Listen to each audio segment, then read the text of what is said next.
He was fixing an old pickup in the middle of nowhere when he heard a muffled cry from the barn. What he found inside would unravel a conspiracy that reached the highest levels of power and change both their lives forever. In the quiet town of Elmsworth, nothing ever truly changed. Time moved slower there. Days stretched like old roads under the weight of the sun. Jace Rourke liked it that way. He had long ago stopped expecting life to throw him anything unexpected. Since taking over his late father's garage, his world revolved around wrenches, rust, and the radio's soft hum. That particular day, however, brought a storm wrapped in stillness. He'd gotten a call from a local about a broken-down truck left at the edge of an abandoned property. Most of the townsfolk avoided that place, an old farmhouse swallowed by overgrowth after a bitter legal dispute. But work was work. As Jace wandered the outskirts of the property, toolbox in hand, he noticed something strange. Tire marks in the dust too recent to match the decay of the place. He followed them, until a distant sound, a whisper, barely audible, stopped him in his tracks. It was coming from the barn. The structure was old, its wooden beams warped and darkened with age. But the lock on the door was shiny, almost new. That alone was enough to raise every red flag in Jace's mind. He knelt, using a flathead screwdriver to quietly pry it open. It clicked. The heavy door creaked back, revealing shadows and the smell of mildew and something worse, fear. He stepped inside cautiously. That's when he saw her. A young woman, pale, disheveled, wrists raw from struggling, sat slumped against a support beam, chained at the ankle like some forgotten animal. Her mouth was taped, her eyes wide with panic. Jace froze, breath caught in his throat. He ripped the tape away gently, and she gasped for air. "Please don't hurt me," she whispered. "I'm not here to hurt you," he replied, crouching to examine the lock on the chain. "You're safe now. I'm going to get you out." Within minutes the chain was undone, and he lifted her into his arms. She was lighter than expected, weak from days, maybe weeks of malnourishment. "I'm Fallon," she murmured before losing consciousness. Jace didn't know what he was walking into, but he knew one thing for certain: whoever left her here didn't expect her to be found. Fallon awoke to the low whir of a ceiling fan and the scent of coffee brewing nearby. She lay in a small room, clean and tidy, with sunlight streaming through lace curtains. The bed creaked softly beneath her as she shifted, startled by the unfamiliarity. Pain shot through her ankle, and instinctively she reached for it, only to find it unchained, wrapped in gauze. She sat up, disoriented, as Jace entered holding a steaming mug. "You're awake," he said gently, placing it on the table. "Figured you could use something warm." She eyed him warily.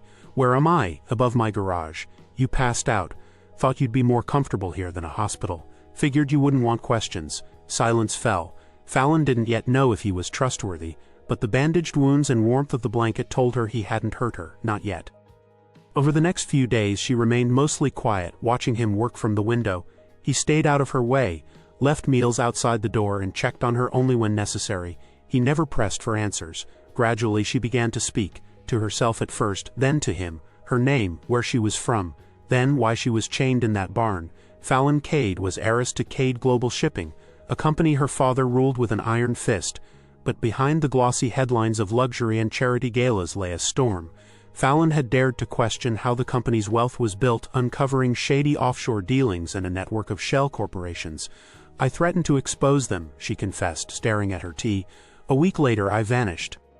She believed her father hadn't ordered it directly, but powerful people close to him had every reason to silence her. For them, her disappearance wasn't personal. It was business. Jace listened, never judging, never offering pity, just presence. She found that more comforting than any kind of rescue. For Fallon, who had grown up surrounded by lies disguised as luxury, it was the first time someone looked at her and saw a person, not a pawn. By the time Fallon could walk again, she and Jace had developed a bond stitched together by silence, late-night conversations, and mutual respect. He was no longer just the man who saved her, he was her anchor. But peace never lasts forever. It started with a black SUV parked across the street, then strange calls to the garage. Jace knew trouble when he saw it. One morning the police came, guns drawn, sirens wailing. Jace stepped outside, arms raised. They slammed him to the ground, handcuffed him, read him rights he didn't earn. Fallon screamed, trying to explain. "He saved me, he's the reason I'm alive." But they had evidence, a tip, pictures of Fallon in the barn with timestamps doctored to show Jace visiting days prior. Texts on a burner phone planted in his toolbox, surveillance footage that placed him at the property before he ever got the call. The story had been rewritten by experts. To the world he wasn't a mechanic, he was a kidnapper.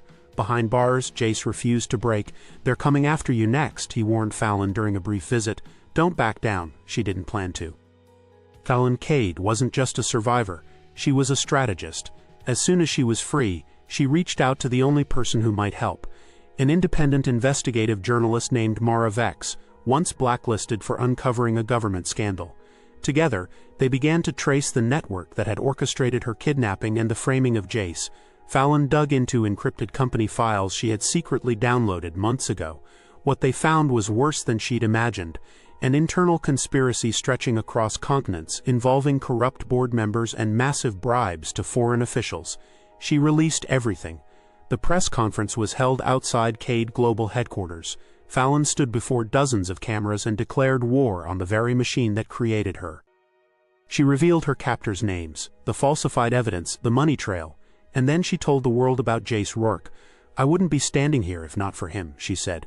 "He didn't just save me, he believed me when no one else would." The world listened. Public outcry spread like wildfire. Jace's case was dropped within days, the charges falsified, the prosecutors suspended pending investigation. Fallon met Jace at the prison gate. They didn't say much, words weren't necessary. Their eyes said enough. 1 year later, Jace stood in front of a new sign bolted above the garage. Hope Garage. Fallon had invested her inheritance, not into yachts or jewelry, but into people. Together, they transformed the garage into a hybrid community center and mechanic school for teens aging out of foster care or escaping rough backgrounds. It became a place for second chances, just like the one Fallon had been given. Jace taught them everything he knew: how to rebuild engines, how to hold a wrench, how to recognize when something broken could still be fixed. Fallon handled the administration, secured grants, and gave motivational talks at shelters and schools. She became more than a survivor. She became a symbol of transformation. Their bond, once built on necessity, had evolved into something deeper. They shared glances that said, "I see you," touches that said, "I'm here." One night after closing up shop, she leaned on the hood of a car he had just restored. "Do you regret it?" she asked. He looked up. "What part? Saving me?" Jace smiled. "That was never a choice, it was fate." They stood in silence under the stars, the scent of motor oil and new beginnings in the air. In a world that had tried to crush them both, they had forged something unbreakable. Inspired by Fallon and Jace? Then don't miss out on more stories of courage, hope, and redemption. Hit that subscribe button, drop a like, and share with someone who believes in second chances. Subscribe for hope.